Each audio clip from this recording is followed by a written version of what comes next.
মাননীয় বিটিআৰৰ চিফ মাননীয় শ্ৰীযুত প্ৰমোদ ডাঙৰীয়াৰ নেতৃত্বত তেখেতৰ নিৰ্দেশনাত প্ৰতিটো যিমান বিটিআৰৰ অন্তৰ্গত যিমান ভিচিডিচি আছে প্ৰতিটো ভিচিডিচিত মানে CEM কাপ ফুটবল টুৰ্ণামেণ্টৰ আয়োজন কৰিছে।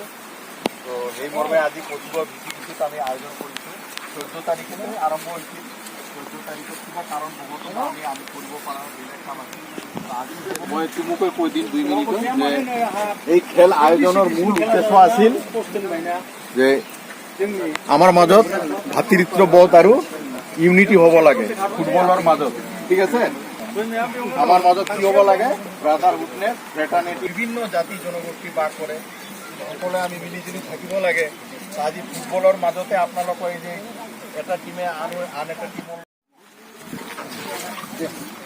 ভালো কৰে আছে, সিলেকশন ভালো লাগে না, গোপাল দুইটা